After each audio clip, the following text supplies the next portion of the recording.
house always wins. Play long enough, you never change the stakes. The house takes you. Unless, when that perfect hand comes along, you bet big, and then you take the house. Been practicing this good. A little bit. Did I rush it? Felt like I rushed. That was good. I liked it.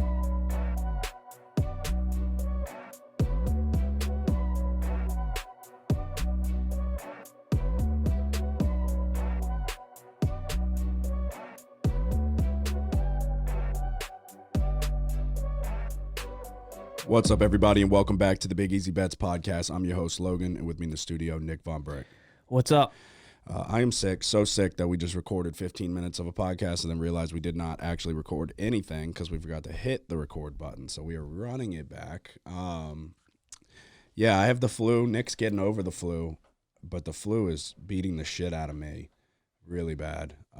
Worse now that we just had to restart this. But we're coming off of the worst collective week that we've ever had on this podcast, so there was no way that we weren't going to be able to show up. This is what we do for the listeners. We're back, for better or for worse. I mean, we did best and worst of the week. I don't know that we necessarily need to do it again. Recap the I highlighted the nightmare. The Commanders' fucking atrocious statue tribute to Sean Taylor, which was indeed not a statue at all. It was a clothing mannequin that you would see at Gap. All right, like I said, episode 135, Conference Championship Week in college football, NFL Week 13, coming off the worst week we've ever had. We will go through the recap real quick. In the Egg Bowl, over 58.5, weather played a factor, like I talked about. A few drives stall out in the red zone for Ole Miss. We don't get it done there. We were on pace at halftime, but scoring really slowed down in the second half. Florida State minus 9.5. We were covering the number right for a second there at the end, and then they immediately let Anthony Richardson march down the field and answer back late in the game at the end of the fourth quarter. Cincinnati minus 2. Same thing. Late in the fourth quarter, we finally break through. We're covering the number, and then they immediately let Tulane turn around. Turn around and go about 4 plays and score the winning touchdown. UCLA minus 10. They had a field goal here to push. They decided to go for it on 4th and 2 with around the 30-yard line. They ended up not getting it. I wish they would have just kicked it, but regardless, not a good bet. Ohio State minus 7.5. Got embarrassed by Michigan.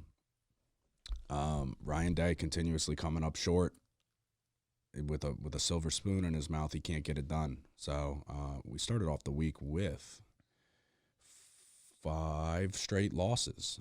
Then we had Duke plus 3.5, and the Blue Devils got it done for us, plus 3.5. They either won or lost by 1. I think they might have went for 2 there at the end. That's a team you can rally behind. Riley Leonard might be the best quarterback in the country. I tried to find somewhere to buy his jersey, but nobody really knows who he is, so I don't think they're for sale. Tennessee minus 13.5 was my lock of the week. I didn't get much right this week, but this one I certainly did. They win 56-0.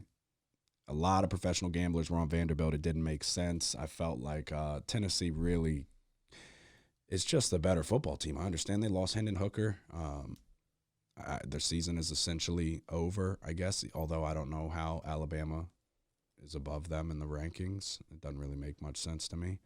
But, yeah, 56-0, easy lock of the week.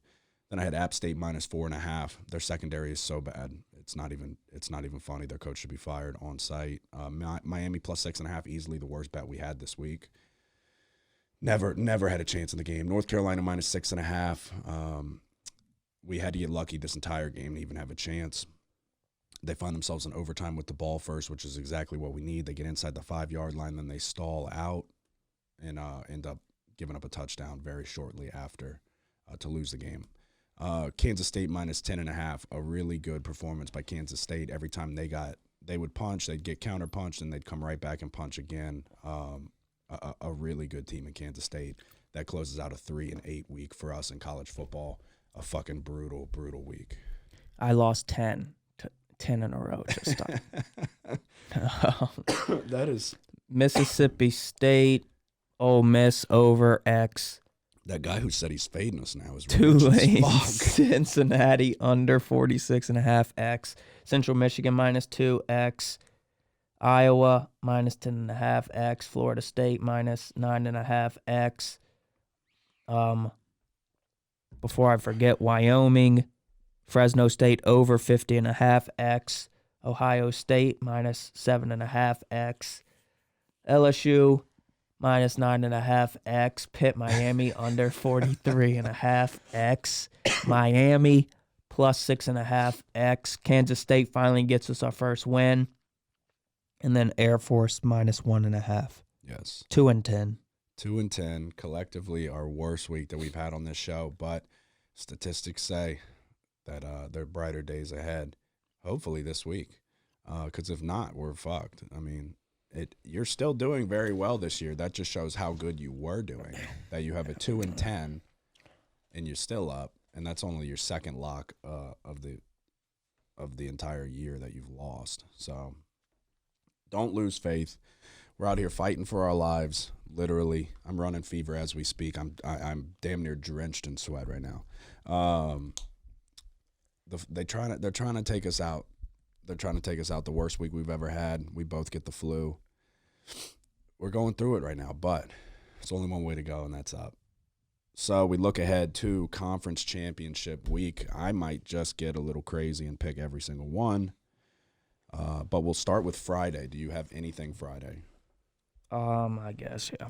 I mean, yeah, you better not come here with like 4 plays and go into conservation mode. I got 5. Because I'm worried. Are you on North Texas UTSA? No. Fuck. Are you on Akron Buffalo? Uh-uh. Okay, you got to be. Yeah, I was going to say that's not a conference championship. No, I know, but it's there. It's there. It's ripe for the picking. I am on North Texas and UTSA. So this one I went back and forth on. Snip, snap, fucking bouncing back. UTSA just lost their senior running back, Brendan Brady. Looked like he either hyperextended or broke his arm. I don't know. He's in a sling. He's not playing.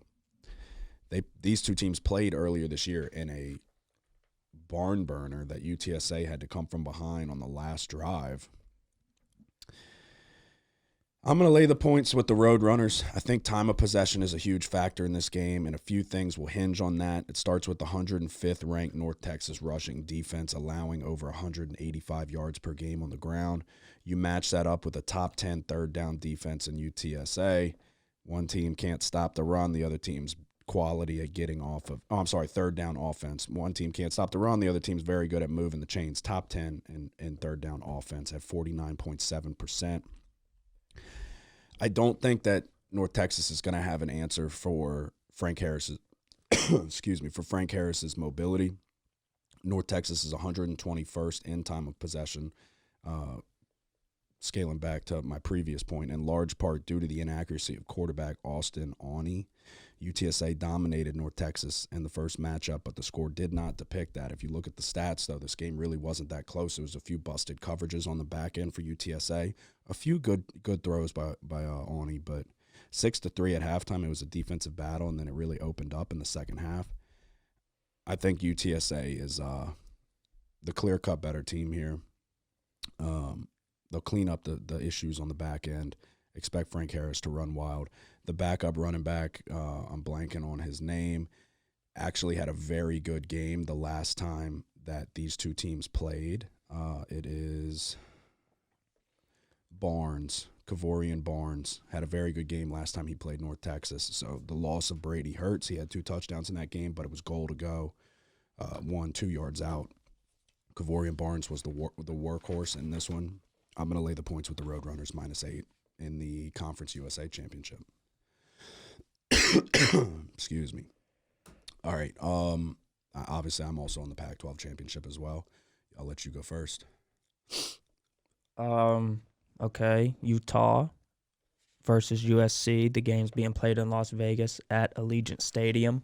USC has a slightly better yards per play margin than Utah, but Utah has a far better yards per game margin.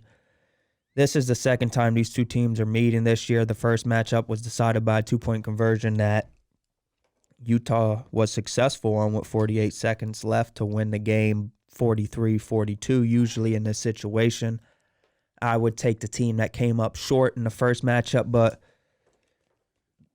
it's like such a tough game because I can't get over USC's poor run defense, allowing 3.3 line yards per rush in the first matchup. Both teams had success, and in fact, USC actually had more success running it, 6.5 yards per carry compared to Utah's 4.3 yards per carry, but it was Cam Rising that really kind of led the Utah rushing attack as well as the passing attack. Cam Rising had 3 rushing touchdowns in this game. This time, USC is going to be without their best running back, Travis Dye.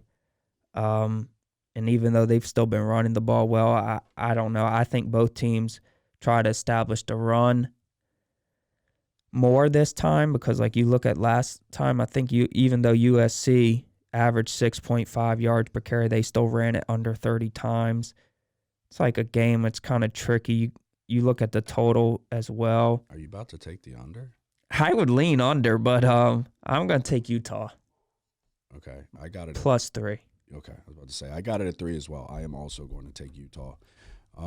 For much of what you just said, I've been saying it all year. They can't stop the run. It's the Achilles heel of their team. They've been, I mean, at some point you have to stop calling it fortunate with their turnovers. They're number one in the turnover margin. Saw it firsthand at the very beginning of the year against Rice and benefited from it. A lot of tip ball interceptions. So it's like, it's also what Cam Rising is going to show up because there's been.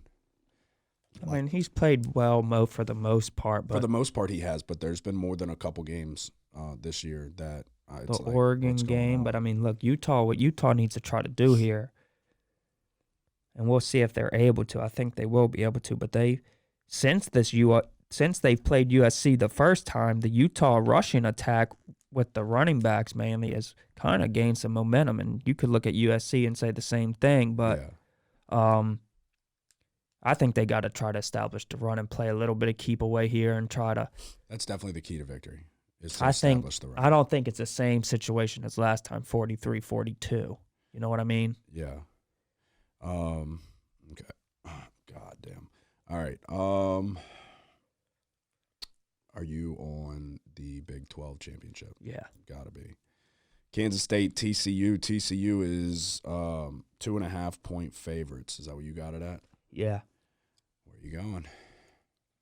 In the first matchup, Martinez goes down early. Will Howard steps in, and Kansas State ends up taking a 28-10 lead early in the first half. Then Kansas State blows it, losing it. TCU scored 28 unanswered, winning 38-28. I think you look at the first game, third down conversions were a big difference. TCU converted far better than Kansas State. I think this game, though, being that Will Howard will be the starter, they're expecting maybe Martinez to play as well and that he could get some playing time in some special situations, mainly when the quarterback's going to run it. I just think with Howard being prepared as the starter in this one, I think Kansas State can find success on offense. I agree. I'm taking Kansas State as well. Like I said, in the recap, I talked about how impressive Kansas State's victory over Kansas was. They answered the bell every time. TCU's been flirting with losing multiple times in the last few weeks, although they ran Iowa State out of the building, which was impressive. You have to tip your cap to Sonny Dykes and TCU, an undefeated season in the first year. Very impressive. 1 win away from the college football playoff. If you look at the stats, these two teams are very evenly matched. I'm going to take the team getting points. Howard gives them the fact that you can now implement both, even though they're not really using Martinez. I think they should use him more. Howard gives them the better chance to win. The fact that they're rolling with him, I'm taking Kansas State as well, +2.5. Do you see a 3? No, I don't know. I doubt it. Yeah. I mean, I can check. Let's just confirm. If we can find a 3, I'm taking a 3. As should everybody else out there. Yeah, I don't see any 3s. Yeah. All right. 2.5. All right. Are you on the MAC championship? MAC, no. Hell no. Toledo and Ohio. Give me Ohio +1.5. They've been dominating time of possession, and they have the far superior offense in this one. I think they can get out to an early lead, force Toledo to abandon their game plan, whether it's DeQuan Finn or Tucker Gleason at quarterback. I'm taking Ohio +1.5. I don't know if I've bet a MAC game this year and lost. As crazy as that sounds, I went away from Central Michigan at the right time. I don't think I've bet a MAC game and lost. Early in the year, I think it was just one, Central Michigan. Then I came back, Central Michigan. And then we came back again to Central Michigan. I think I'm 3-0 betting the MAC. Okay. Valpo and New Mexico State. Was that an add-in game you on there? Yeah. What's the point spread? They don't even have one. Currently. I don't know. Maybe it's an add-in Certain game. people are cheering for that because they probably had win totals for New Mexico. Yeah, I know. But you got to play all 12 games to Yeah. get for the action to count, you know? Sun Belt Championship. Are you on it? Oh, no. Good God. All right. This game got bet down a good bit. It was Troy minus 11. I saw 10.5, back to 11, down to 10. Now it's sitting at 8.5. I saw some, let me see. Let me see. There's definitely 8.5s out there, but there might be some lower lines as well. Yeah, all 8.5s, it looks like. Okay. Why did it come down? McCall. Is he back? That's what they're saying. Or that's the rumors that he's going to play. But a lot of people think he's less than 100%. Okay, well, that's a big deal. We'll circle back to that one. Are we sure? Sure about what? Is he coming back? All right, let's see. We will circle back to that SEC championship. You gonna touch it? Yeah. All right. Which side? I'm going to take LSU. I'm taking LSU too. What I mean, are we overreacting a little bit? Yeah. I think Brian Kelly will do a good job of getting the guys up. 17.5 points for a Georgia offense that hasn't really shown us too much. I mean, it's like, so far you look at all the games that I've bet, which have only been 2, and then this one, which is 3. It's like I'm betting against the team that has all the pressure on them, you know? Yeah. USC with a win in the Pac-12 championship, or it's looking like they're going to be in the playoff. Yes. TCU in the Big 12 championship, same situation. And then Georgia, of course, win or lose, they're going to be probably, I don't see a way for them to get out. Yeah, they're not going to get bounced, especially with Ohio State losing. But still, there's still a lot of pressure here. I think LSU can just go out here and play now. Yeah. I thought A&M played incredible. Their best game of the year by far. I didn't think LSU came out and really played bad. I thought they were out physical a little bit. I think the team's like a little bit not that good when the weather's a little bit cold. Yeah. I know it wasn't real cold, but our quarterback's wearing a fucking hood over his head and shit. Yeah. Acting like it's fucking -10. Well, he's from Houston, Arizona. Yeah. Whatever, dude. Yeah. Man up, son. Yeah. Yeah, no, I'm taking LSU as well. Yeah, I think it's too many points, and then Well, we have a good defense. yeah. And Georgia's offense has left a lot to be desired. Georgia Tech was hanging in there too. They just started turning the ball over. And Georgia's secondary has shown the ability to get beat on the back end. Yeah, I think we see somewhat of a competitive game here. Yeah, so I'm going to take LSU as well, plus 17.5. I'm going to lay the points with Troy. I was considering the under, but I'm going to lay the points with Troy. If McCall's not good to go, they have a serious problem at quarterback. So, and if he is good to go, they no longer have a serious problem at quarterback. But if he's banged up, regardless, I don't have faith in Coastal's ability to consistently stop the run. Troy's rushing over 260 yards per game their last two times out. They would be foolish not to lean on that. Maybe an overreaction to last week, but I'll lay the points with Troy. All right. All right, let's see. The American, UCF Tulane. Oh, yeah, I'm betting bad this one. No? I did. I'm taking the Green Wave -3. This bet's already locked in. You may have to fish around for a 3. It's moving. Tulane gets a chance to avenge their loss to UCF, a game in which 2 fumbles were the difference. Back on their home field, this is their year. What's the coach's name? Willie Fritz. Willie Fritz. Basically sounds like, unless he's duping them, he's coming back. So I'm taking Tulane. I'm laying the points. They're going to avenge the loss, stop the run. They have a great secondary. It was an impressive win on the road against Cincinnati. They're hosting their conference championship on their home field. Give me the Green Wave, -3. Are you on the Mountain West championship? Yeah, but I'm considering making it my lock. Interesting. I'm on it. So we'll circle back to that. Big Ten championship. Yeah. But it's a tough one. Yeah, it is. And here's why, because Aiden O'Connell's status is, his brother died. Oh, Jesus Christ. That could be incredible, though. He could be like Brett Favre. Yeah. Night. I take incredible, not incredible. That was poor choice of words, but that could be the difference maker. So, yeah, I mean, I might have showed my hand, but I'm leaning Purdue here. I'm I think leaning Purdue as the well. final score last week, game between Ohio State and Michigan's misleading, where, Michigan's points mainly resulted from a lot of explosive plays, busted coverages early in that game when Ohio State, if that weren't the case, Ohio State would have been able to take command of that game and really probably blown Michigan out. And then you look at the end of the game, you see Michigan run the ball for 250 yards. It looks like they averaged 7.2 yards per rush, which they did, but two of those runs, one was like a 75-yard run at the end of the fourth quarter, and another one was equally as long as that. Maybe even a little bit longer, 80 yards at the end of the fourth quarter. It's like, really, Ohio State did a good job containing Michigan for most of that game, other than the two big runs at the end.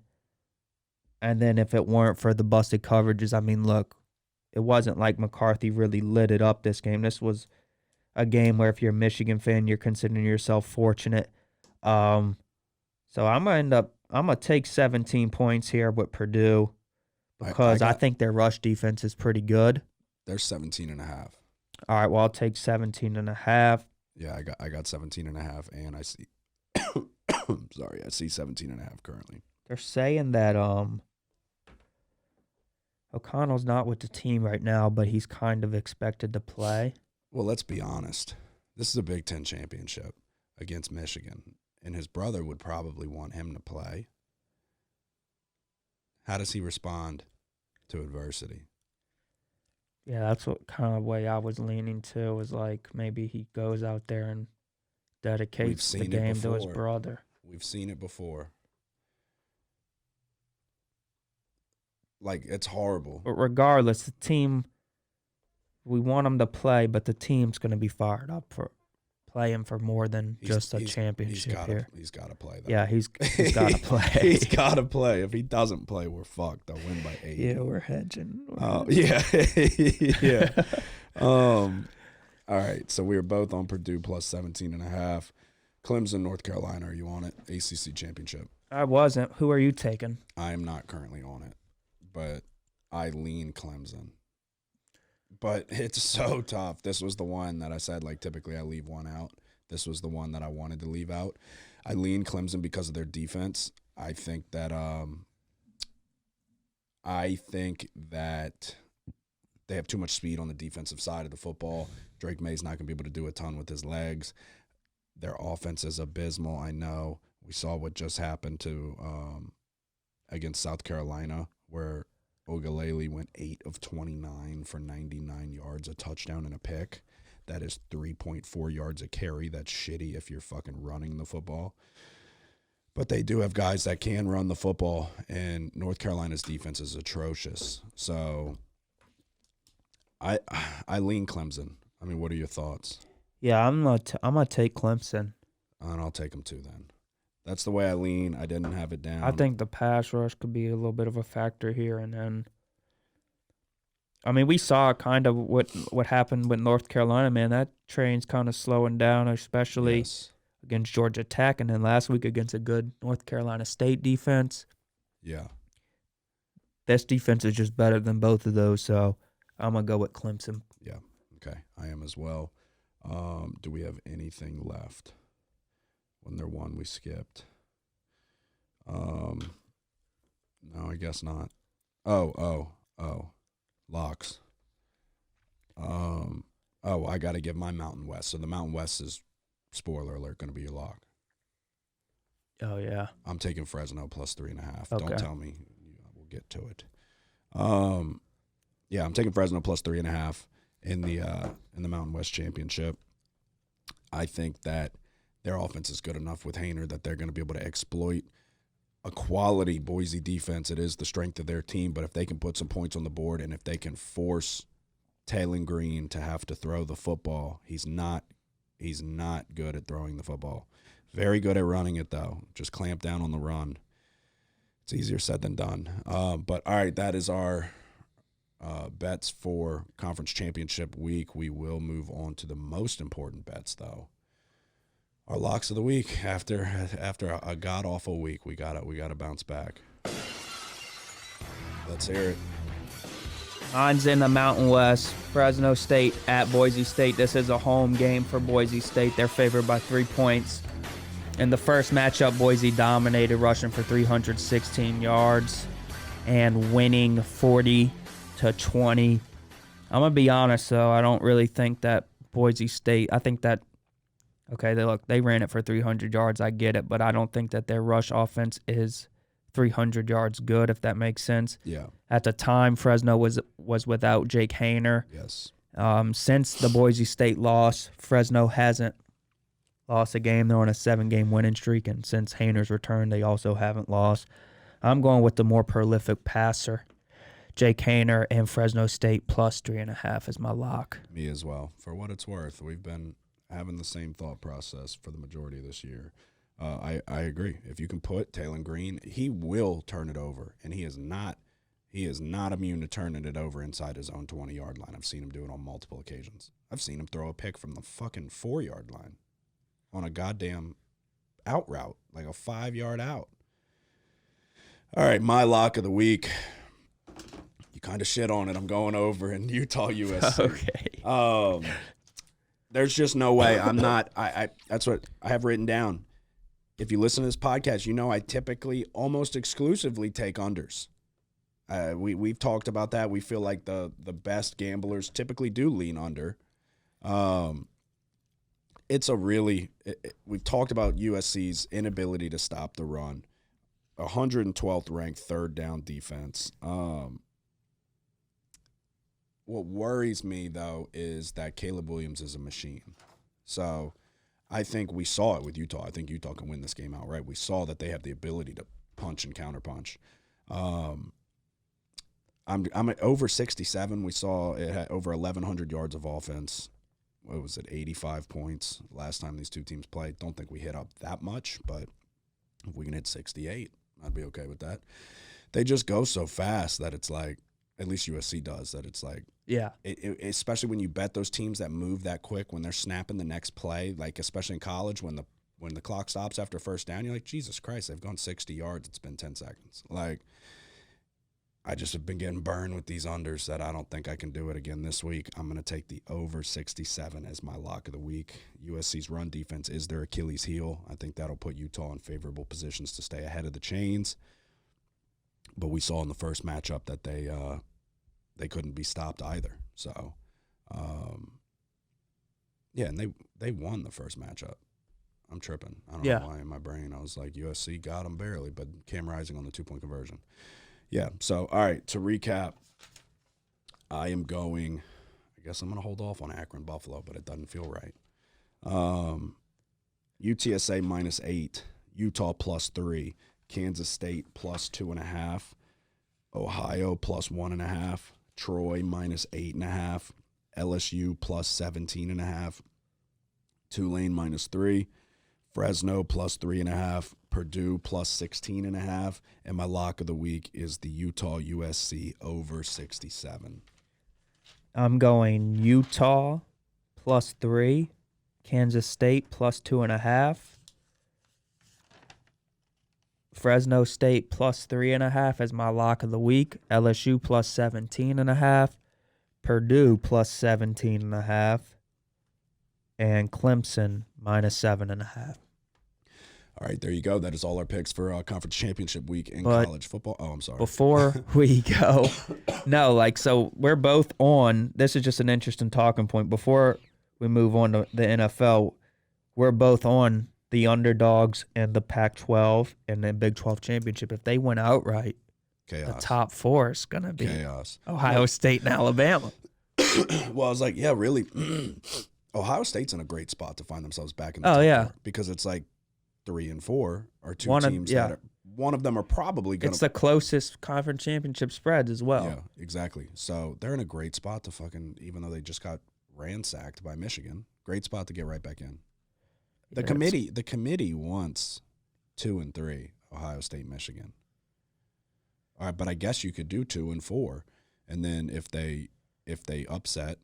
Ohio State upsets Georgia, Michigan probably rolls, and then you have one of the biggest college football rivalries for the national championship.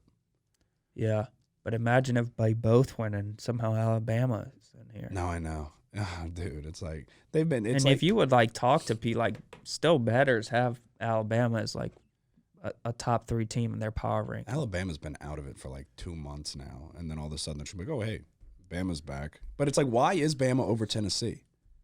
I guess because Hooker's out, they take that. But it should be resume.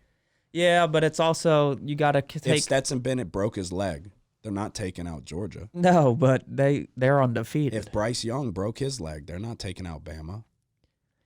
They're not going to knock Bama. They're going to say it's Nick Saban and it's Bama.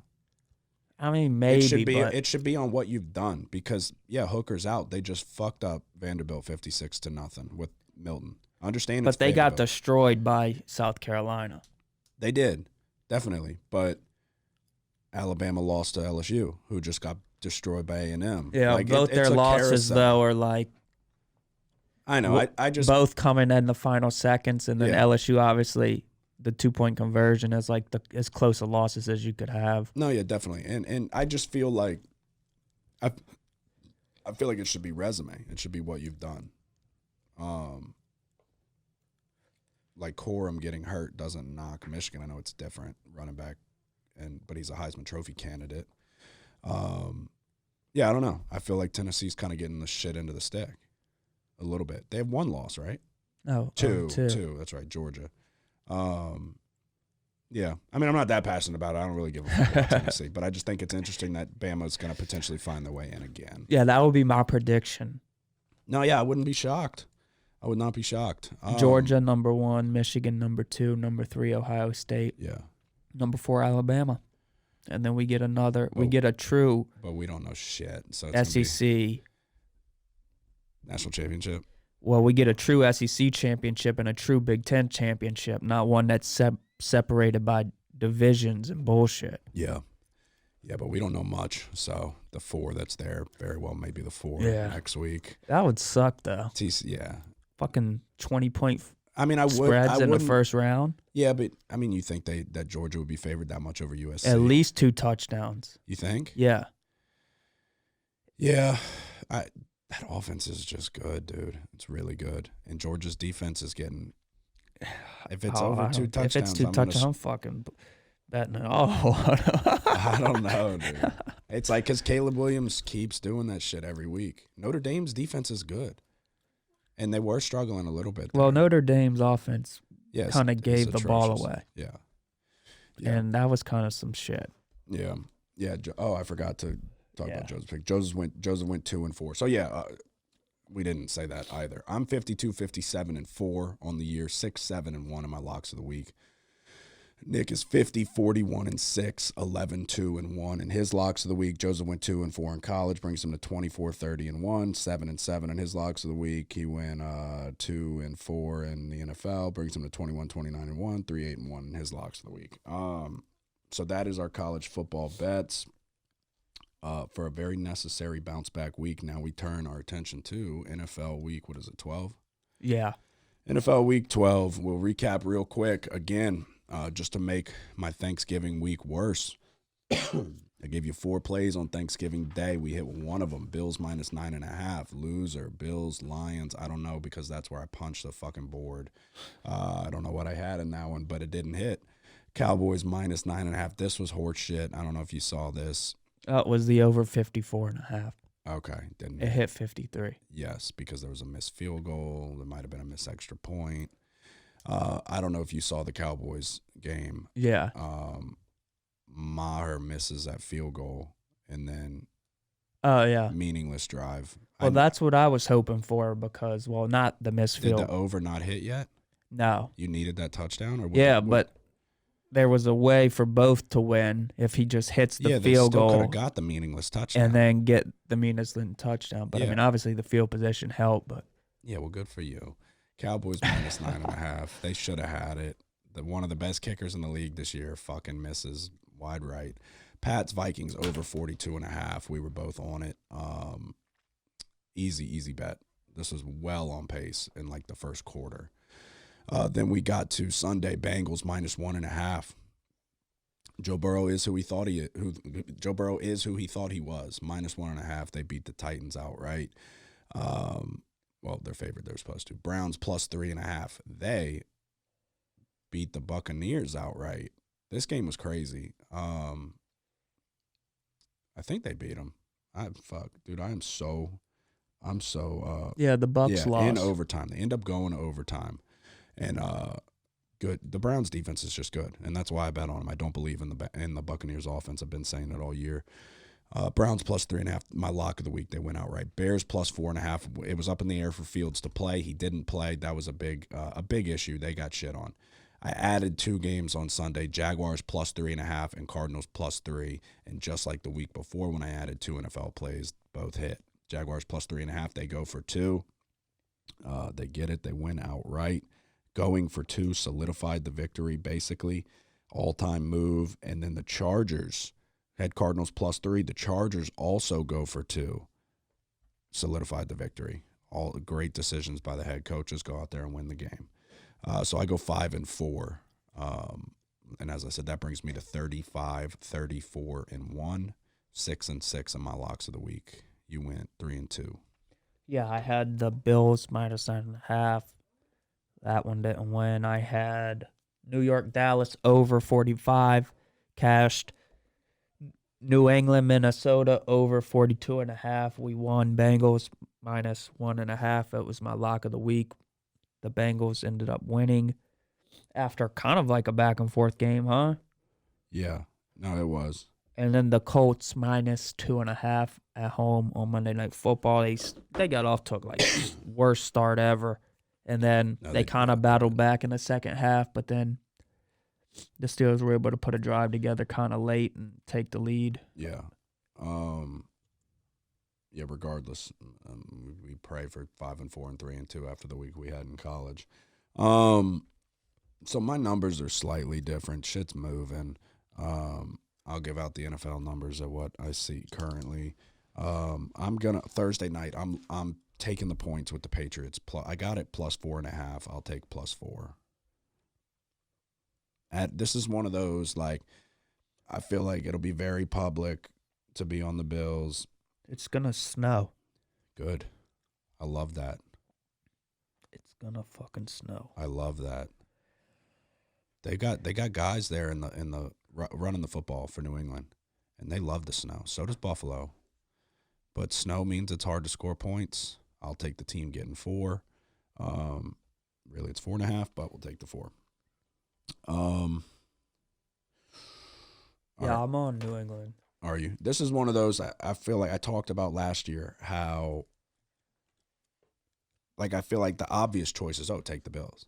Bills are one of the best teams in football. Patriots offense is, defense is pretty good, but they're not going to be able to stop the Bills. I feel like that was when I started having more success in the NFL, was when I put more value into the home team getting points. Yeah, and you got to take in consideration no Von Miller for the Bills. Yes, that's a huge deal. That's like a loss huge for them. deal. He was playing really good. Oh, dude. yeah. And he's like he's only getting older. So the fact that his production damn near went up, I was impressed. All right, on Sunday, I'm going to take the Packers minus 4.5. The Bears without Justin Fields suck. I'm anticipating him not coming back. Rodgers. It's Jordan Love's season. Is Rodgers definitely not going to play? I don't know either way, though. I got stock in Jordan Love in the form of trading cards. So it's Jordan Love season. He came in throwing darts.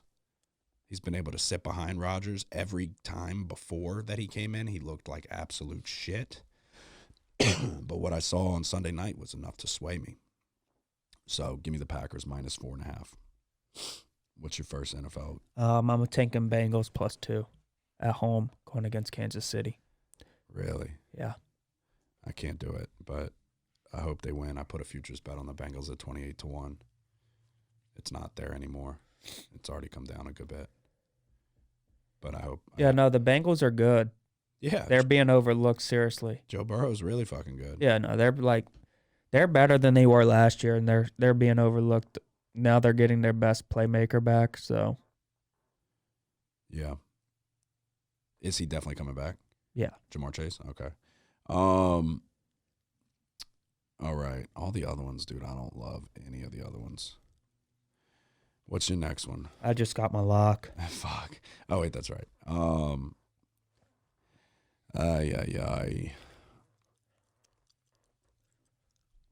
right, I'm going to take Dallas minus 11. I know it's a lot of points, and I'm really been getting burned by taking double-digit favorites, but at home, I think this is where we start to see Matt Ryan just sucks. He just does. I think Michael Parsons will fucking be latched to his back like a damn spider monkey all game. This might be where we see the rookie head coach, like people are going to start questioning Jeff Saturday. Mm-hmm. They look not great against the Steelers, and No. the Steelers are not good. I'm going to take probably, I very well may add, I'm not going to do it right now, but I might add the Niners. Everybody's on the Dolphins. The Niners defense is the real deal. But all right, I have one more then, and it's my lock. So, I'm sure this has been kind of an atrocious podcast to listen to, but you got to take it with a grain of salt because hopefully, one, there's going to be winners. Two, we're powering through for the listeners. I don't know if you can tell. I'm fucking dying. I'm sweating so much right now. So much. All right, that is our typical plays for the NFL. Now we move on to the most important bets of the week. Our locks of the week. You're still leading the way, so I'll let you go first. Yeah, I'm going to the Packers at Chicago Bears. You think I'm going against the Bears at Soldier Field? You bet I am. I'm taking the Packers minus 4.5. Yeah, no, I think the Packers are a good bet. The Bears, especially without Justin Fields, suck. Yeah, and I don't know if Rodgers plays either, but Jordan Love season, I'm telling you. Rodgers might never play again. Jordan Love's, that's his job now. All right, my lock of the week is the Eagles minus 5.5 against the Titans. I don't think the Titans are that good. It worries me that the Eagles struggle to stop the run with Derrick Henry, but he hasn't exactly been lighting it up recently. Teams have been doing a good job of taking him away. And then the Titans haven't really been able to have an answer for that. So conservative card for me, very well may do another two ads if I see something that I like as the week gets a little closer. I'm also super foggy headed right now. So to recap mine, Patriots +4 on Thursday, Green Bay minus 4.5 on the road, Dallas minus 11 at home, and my lock of the week is the EAGLES Eagles minus 5.5. I have Patriots +4 on Thursday night, Packers minus 4.5 as my lock of the week, and then I'm rolling with the Bengals at home +2. All right, there you go. That is our best bets for the NFL week. You got anything to say before we go? I'm hoping the gods will favor me again. Yeah, we got to get back in the good graces. Everybody, thank you for tuning in. Thank you for listening. If you're listening on Apple Podcasts or Spotify, head on over to the YouTube page and hit subscribe. Trying my best. We're powering through. I'm running a 103 fever as we speak. But we're here to hand out winners for the listeners. Y'all have a good one. Who dat? The house always wins. Play long enough, you never change the stakes. The house takes you. Unless, when that perfect hand comes along, you bet big, and then you take the house. practicing this good, A little bit. Did I rush it? Felt like I No, rushed it's it. good. I liked it.